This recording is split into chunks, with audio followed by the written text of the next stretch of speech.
શિવપુરાણ ભાગ 154। વૈશ્ય બોલ્યો, હે રાજન, હું વૈશ્ય છું, મારું નામ સમાધિ છે, હું ધનવાન કુળમાં ઉત્પન્ન થયેલો છું, પરંતુ મારા પુત્રોને શ્રી વગેરે ધનના લોભથી મને ઘરથી બહાર પકડી મૂક્યો। તેથી પોતાના પ્રારબ્ધ કર્મથી દુઃખી થઈને હું વનમાં ચાલ્યો આવું છું। હે કરુણા સાગર પ્રભુ, અહીં આવીને મેં પુત્ર પૌત્રી, પત્ની, ભાઈ, ભત્રીજા અને અન્ય સુહૃદોના કુશળ સમાચાર પણ જાણ્યા નથી। રાજા બોલ્યા, હે દુરાચારી અને ધનના લોભી પુત્ર વગેરે તમને કાઢી મૂક્યા, એમના પ્રત્યે મૂર્ખ જીવનની જેમ તેમ પ્રેમ શા માટે કરો છો?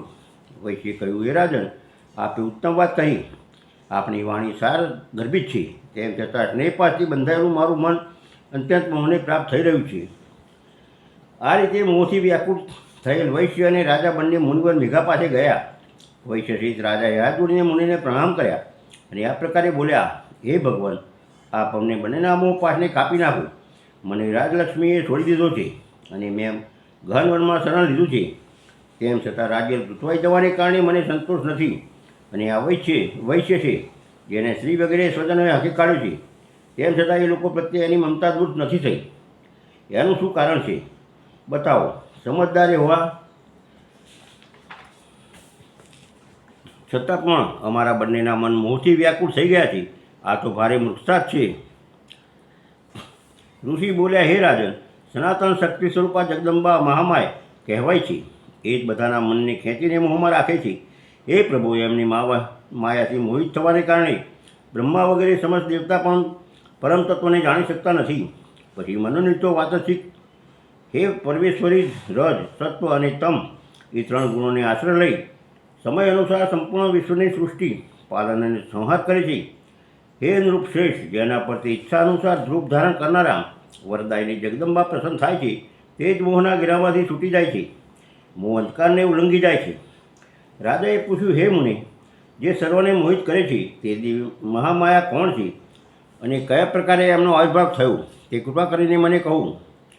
ઋષિ બોલ્યા, જ્યારે આખું જગત એ કર્ણવના જલમાં નિમગ્ન હતું અને યોગેશ્વર ભગવાન કેશવ શેષની શૈયા પર યોગ નિંદ્રાનો આશ્રય લઈ શયન કરી રહ્યા હતા, એ દિવસોમાં ભગવાનના બંને કાનમાંથી જે મેલ નીકળે છે તેમાંથી બે અસુર થયા, જે ભૂતલ પર મધુ અને કૈટભ નામે વિખ્યાત છે।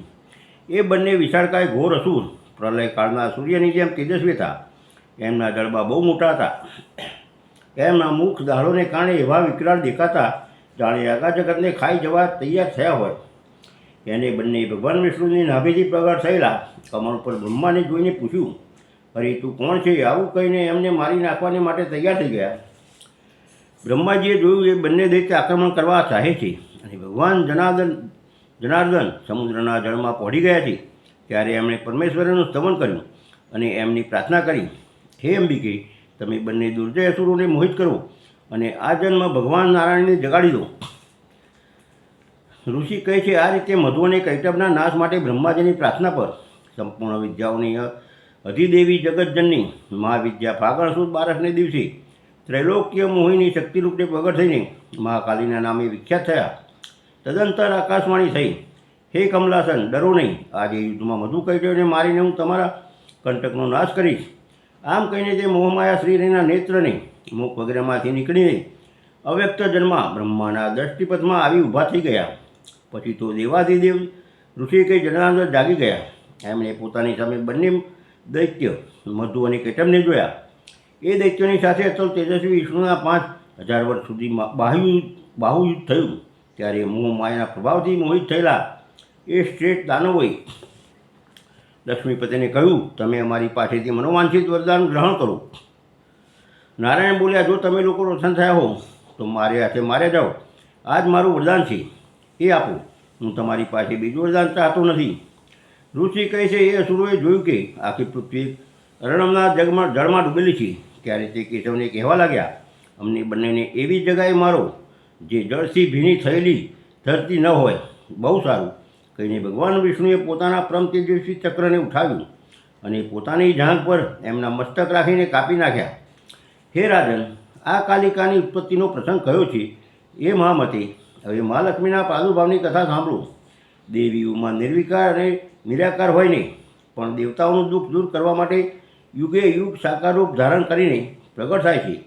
એમનું શરીર ગ્રહણ એમની ઈચ્છાનો વૈભવ કહેવાય છે તે લીલાથી એટલા માટે પ્રગટ થાય છે કે ભક્તજન એમના ગુણોનું ગાન કરતા રહે. ભાગ 154 પૂરો.